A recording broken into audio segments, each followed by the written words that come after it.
Hello people!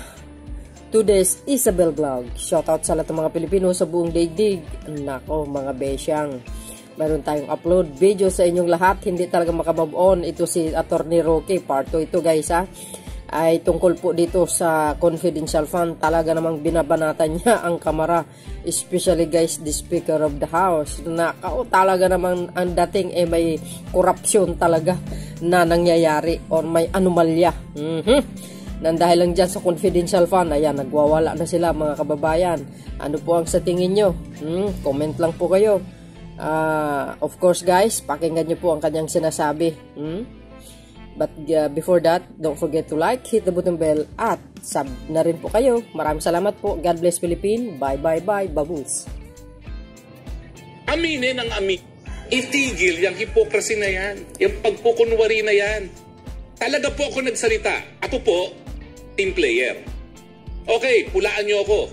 Nung ako'y kongresista, hindi ako nagsalita. Bakit? Kinakailangan maging team player ka eh. Kabahagi ka ng institusyon eh. Pero ngayon, hindi na po akong kabahagi. At huwag kayong magsasalita. Kayong mga kongresista, na you're in the right side of history, mahiya kayo ha? Kapag sinasabi nyo ng pananagutan, paggastos ng pondo ng gobyerno, mahiya po kayo. Huwag naman po magsisinungaling. Aminin ang aminin at huwag magmamalinis.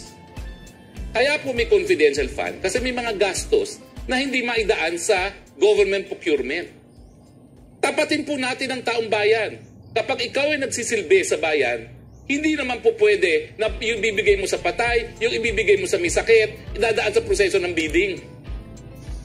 Wala nang makakakinabang dyan. Yan po ang gamit din ng confidential fund. Tapatin na po natin. Doon ako nabuisit, kaya ako'y nagsalita. Not normally, ako ay team player, pero ako ay nagsalita. Bakit? Huwag maging magpanggap. Huwag nagmamalinis. Tanggapin ang katotohanan na kung ikaw ay politiko, pinupuntahan ka talaga para sa tulong at saan mo kukunin yun. Kung hindi din naman sa budget ng gobyerno. Sa akin po, walang masama dyan dahil ibinabalik mo sa tao. Pero ang punto po, dapat meron namang mekanismo na masiguro na babalik yan sa tao at hindi sa inyong sariling mga bulsa. Diba? At yan po ang wala ang Kongreso. Now, paano yung confidential fund ni VP Sara?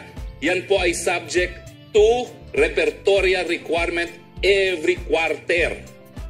Na walang ganyang requirement sa Kongreso. Huwag magmamalinis, huwag maging mapagpanggap, magpakatotoo lang po tayong lahat.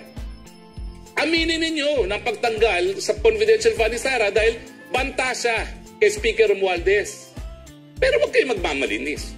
Dahil alam nyo kung anong patakaran dyan. At yan ang dahilan kung bakit ako nagsalita. Ngayon, harapin nyo ang taong bayan. Diba? Nagsimula yan dahil gusto nyong sirain ang ating Vice President. Ngayon, ang nahuhusgahan, ang Kongreso.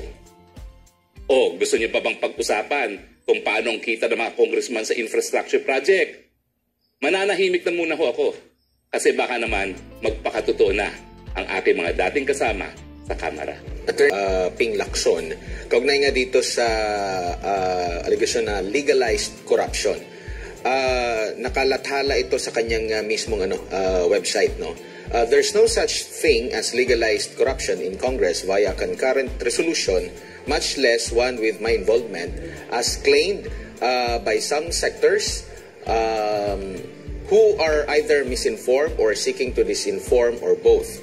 As a background, I was tasked to file the said resolution, concurrent resolution number 10, which actually sought more accountability by justifying the liquidation of funds through the submission receipts. Before this, lawmakers had been allowed to liquidate funds merely through certification since Congress reopened in 1987. Concurrent Resolution number 10, adopted in 2011, takes into account members of Congress extending immediate response and assistance to constituents aside our legislative work such as medical assistance, but is not inconsistent with Article 9D, Section 2 of the 1987 Constitution, where nothing can prevent the Commission and Audit of COA from exercising its post-audit function. Thus, while the concurrent resolution allows certification by individual legislators to disburse funds allocated to their respective offices, it does not excuse anyone from liquidating through official receipts and other verifiable documents, much less from being audited by the Commission on Audit, as nobody in government is exempted from COA audit. For the record, throughout my years in public service, I have always been consistent in complying with all the existing COA regulations, much more with the required submission of liquidation instruments when I was in the Senate. Thus, when the COA first conducted a special audit to Congress, I was the first one who submitted the receipts and related documents. Well, kaya nga po nananawagan ako sa aking kapatid na si Sas, no? Kapatid, talaga naman pong kilala natin ang pagkatao ni Senator Ping. Unfortunately, yung time na yon, siya talaga yung chairman ng commission ng Committee on Audit at kinailangan i-sponsor as chairman. No? Hindi naman niya kinakaila na meron talagang liquidation through certification. Ang sinasabi lang niya, nagkaroon ng compromise na up to 500,000 lamang ang subject to liquidation. Pero ako naman, ang pinagbuntong hinanga ko ay ang Kongreso. At sabi ko talaga kay Senator Ping, kahapon lang kami nagkausap, Sir, sa Kongreso po, walang kahit ano na liniliquidate. Now, ang sabi naman ni Senator Ping, well, ako talaga nag-liquidate ako beyond 500,000. Hindi ko alam kung sumunod ang iba. So siguro ang panawagan natin sa COA, COA, sino ba ho talaga ang nag-liquidate ng hindi lang by mere certification? Tingnan po natin, ilan ang nag-liquidate with actual receipts at hindi lamang by certification. Yan po ang hiling natin ngayon sa COA. Kasi nga, kapag sinabi yun nga po, ni Majority Floor Leader Darlipe, we are compliance with all COA rules and regulation. Kasi nga po, ang hinahanap lang ng COA, liquidation by certification. So tingnan natin kung ano nangyari dun sa compromise noong 2012 na hanggang 500,000 lang. Alam niyo yung 500,000 na threshold, kaya ang Congress hindi na nagli-liquidate, noong 2016 nga hanggang 700,000 lang kami. So siguro sabi nila, wag na natin pansinin yung 200,000 na liquidation na yan dahil napakaliit naman. Pero sa Senador po talagang malaki. At hanggang ngayon po, kailangan buksan natin ang budget ng Senado para malaman natin kung magkano talaga yung lump sum na napupunta sa kanila. No? Pero yan pong panawagan natin. Huwag po kayo maniwala na we are subject to audit. Opo, pero kailan ba kayo in-audit ng COA? Siyempre ang COA, takot din dahil pati sila kumukuha ng budget sa Kongreso. Pero yung sinasabi nila na dahil merong fiscal autonomy ang Kongreso, ay po pwede silang mag-liquidation through certification. Ang tanong ko, ang Supreme Court, meron ding fiscal autonomy. Pwede ba sila mag-liquidation by certification? Ako, baka madisbara mga justices kung sila ay mag-liquidation by certification.